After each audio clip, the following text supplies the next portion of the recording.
पीछे हो जाना, पीछे हो जाओ। हेलो, पीछे हो जाओ।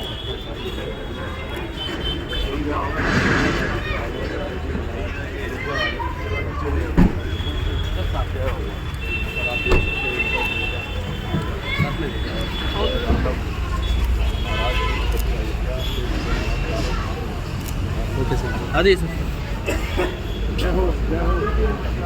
साथ में जाइए सर। जय बद्री विशाल रसोई में पहुंचे हैं और सभी शहर के ठीक है सर, आ जाइए। संस्थाओं से जुड़े हुए लोग इनका स्वागत कर रहे हैं। इनके प्रति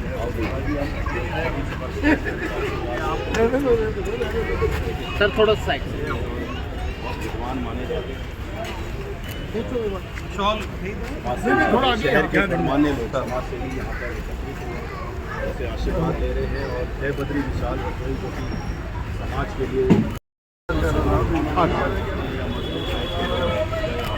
अभी तक निःशुल्क दिया जाता है। गणमान्य लोग अमर बंसल जी हैं, प्रेम प्रसीजा जी, अरुण बजाज जी हैं और तमाम शहर के लोग जो कि निस्वार्थ भाव से सेवा करते हैं और यह वह स्थान है जहाँ पर गरीबों को खाना खिलाया जाता है। बहुत अच्छा है, बहुत पुनीत कार्य है, पवित्र कार्य है। सबसे बड़ी सेवा है किसी की क्षुधा की निवृत्ति करना, भोजन कराना।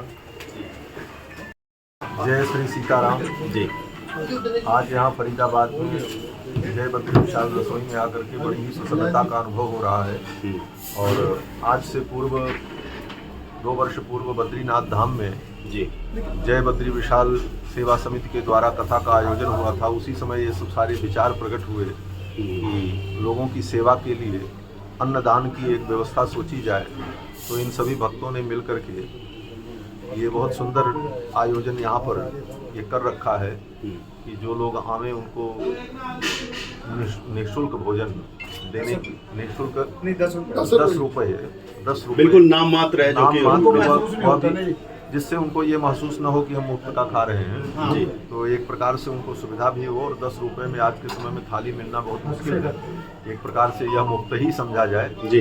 तो इस तरह का जो पवित्र कार्य इन धनपति लोगों के द्वारा, उद्योगपति लोगों के द्वारा किया जा रहा है, ये समाज के लिए बहुत बड़ा कार्य है। ईश्वर ने सामर्थ्य दिया है, धन दिया है, साधन संपन्नता दी है, तो उसका सदुपयोग समाज के हित में, लोगों के पेट भरने में, लोगों की क्षुधा निवृत्ति में, समाज की सेवा में, राष्ट्र की सेवा में की जाए तो ये बहुत बड़ा पुण्य का कार्य है।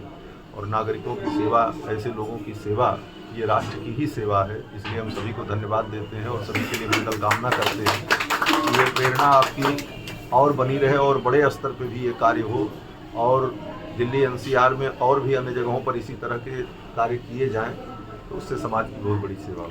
सर महाराज जी, भारतीय संस्कृति की जो पहचान है, इसकी जो धरोहर है, उसको भी सजो कर रखते हैं ये सामाजिक संस्थाएं। कोई भी धार्मिक पर्व होता है, खुद तो शामिल होते हैं, अपनी जो नई जनरेशन है बच्चे, उनको भी शामिल करते हैं। उस पर क्या कहेंगे? यही उचित रास्ता यही है। देखिए, आज राष्ट्रवाद की चर्चा होती है और राष्ट्रभक्ति की चर्चा होती, तो राष्ट्र क्या है? कोई एक भूखंड की सीमा को ही राष्ट्र नहीं कहा जाता। उस राष्ट्र की संस्कृति, उस राष्ट्र का संस्कार, वहाँ का साहित्य, वहाँ का स्थापत्य, वहाँ की सामाजिकता, वहाँ की समरसता, ये सब मिल करके राष्ट्र का निर्माण करते हैं। तो इन सारे बिंदुओं पर विचार करना, इन सब का संरक्षण करना, धार्मिक विषयों का संरक्षण, सामाजिक विषयों का संरक्षण, यहाँ के शास्त्र का संरक्षण, हमारी आध्यात्मिकता का संरक्षण, ये सब कार्य जब एक साथ होंगे तभी एक सुंदर, समृद्ध और सशक्त राष्ट्र तैयार होगा। तो यह राष्ट्र निर्माण का ही एक कार्य है जो आप लोगों के द्वारा किया जा रहा है। जी। तो महाराज जी, आज आपके चरण यहाँ पर स्पर्श हुए हैं, तो क्या आप समाज को और क्या मैसेज देना चाहेंगे? हम समाज को यही मैसेज देंगे कि समाज में और भी बहुत से लोग हैं जिनके पास साधन की संपन्नता है। उन लोगों को इससे प्रेरणा लेनी चाहिए कि वे भी ऐसे पवित्र कार्य करें और ऐसे पवित्र कार्य से अपनी आत्मा को शांति मिलती है, अपने मन को सुकून मिलता है, अपने मन को एक समाधान मिलता है और यह अनुभव होता है कि हमने मानव जीवन पा करके, साधन पा करके कुछ अच्छा किया। तो अच्छा करने की, एक राष्ट्र के हित के कार्य करने की प्रवृत्ति पैदा हो लोगों के अंदर, ये प्रेरणा लोगों को लेनी चाहिए। और हम कहेंगे कि ऐसे कार्य जगह जगह पर होने चाहिए और इस संस्था को और भी मजबूत किया जाए और लोग इससे जुड़ें और लोगों को हम जोड़ें प्रेम पूर्वक और बड़ी ही पारदर्शिता से ये कार्य हो तो लोग जुड़ते चले जाएंगे। आप अच्छा कार्य करने के लिए आगे बढ़ें तो पीछे से सहयोग करने वालों की कमी आज भी नहीं है। अच्छे लोग, धर्मात्मा लोग और विचारवान लोग आज भी विद्यमान हैं, जिससे यह धरती टिकी हुई है। तो ऐसे लोगों का सहयोग लेकर के और भी कार्य किया जाए और पूरे दिल्ली एनसीआर में और कई जगहों पर इस तरह के प्रकल्प चलाए जाएं, इसकी शाखाएं भी बढ़ाई जाएं तो बहुत अच्छा होगा। और यही हम प्रेरणा देते हैं। और महाराज जी, आप अयोध्या से आते हैं और इन दिनों यूपी उत्तर प्रदेश काफ़ी चर्चा का केंद्र है, खासकर संभल।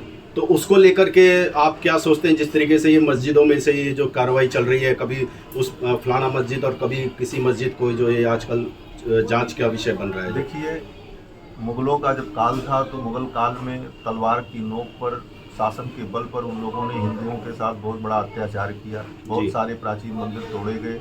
जिन मंदिरों को तोड़ नहीं पाए उन मंदिरों को पाट करके, उनकी दीवारें बंद करके वहाँ पर मस्जिद का रूप दे दिया। तो आज वही चीज़ें निकल करके आ रही हैं। इतिहास कभी चुप नहीं बैठता है। इतिहास कभी न कभी समाज में अपनी बात रखता है। तो आज वो इतिहास प्रकट हो रहा है। और 1-2 मंदिर नहीं, अभी तो कम है।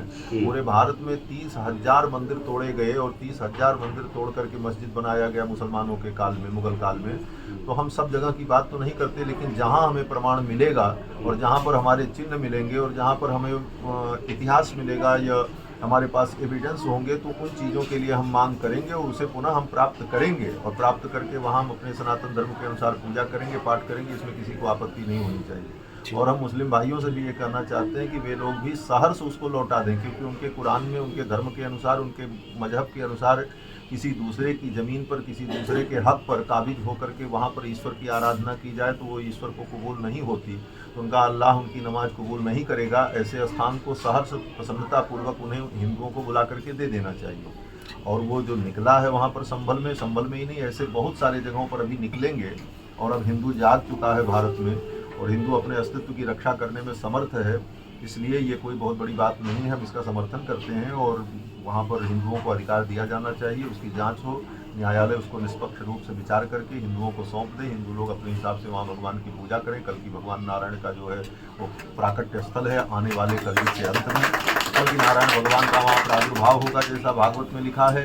तो कल की नारायण भगवान की वो अवतार स्थली को हम सजा करके पवित्र रखेंगे, तभी तो वहाँ भगवान का अवतार होगा। तो इसलिए वो चीज़ हमारी हमको वापस मिले और इसके लिए हम लड़ाई लड़ेंगे, संघर्ष करेंगे। हमारे संत महात्मा, सामाजिक संगठन के लोग इसके लिए लगे हुए हैं। ये बहुत अच्छी बात है। तो आपने देखा, तो आभार प्रकट करते हैं महाराज जी का।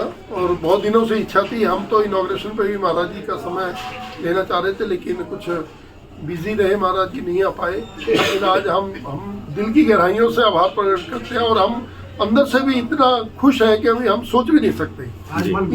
इन्हीं के द्वारा, इन्हीं की प्रेरणा द्वारा ये जो पौधा लगाया गया था, आज बर्ड फ्रूट का 500 थाली से हमने शुरू किया था, आज एवरेज 800 थाली डेली की लग रही है। 1000 हो जाएगी। और ये नई थाली भी मैंने काफी ऑर्डर की है, 500 थाली और मंगवा रहे हैं। मुरादाबाद से थाली आ रही है, तो 2-3 दिन में थाली आ जाएगी। तो बहुत बढ़िया चलाएंगे।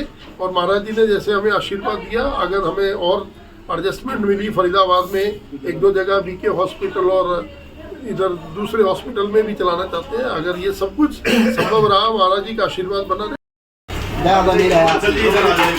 बजाज साहब आ जाओ एक बार, उधर आ जाओ। छोटा बड़ा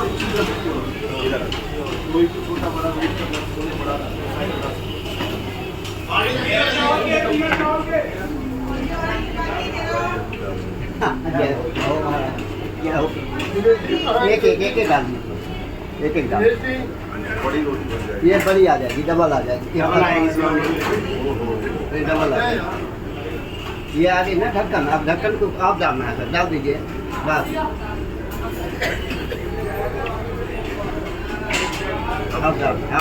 अब डालना है सर।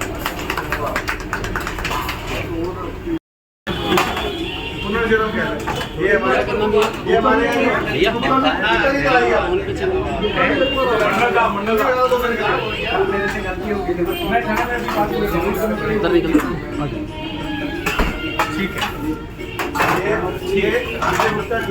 ये रसोई बस समझ लीजिए यही है।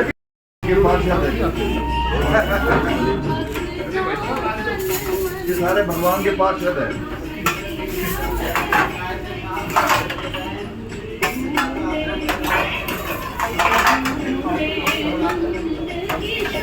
आप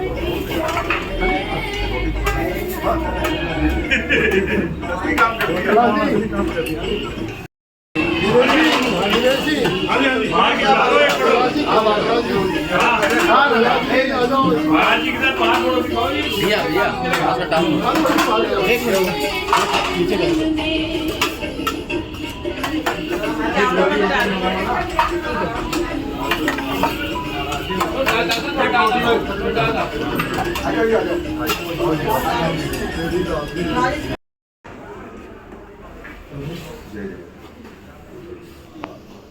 यहीं आ जाइए।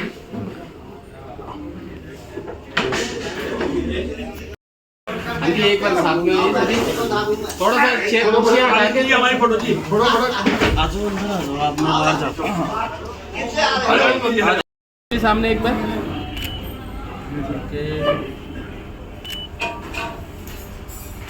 चलो ओके अवसर देते हैं सेवा का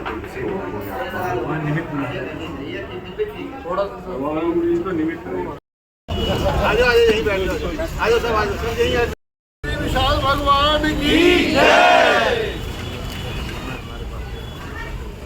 चलिए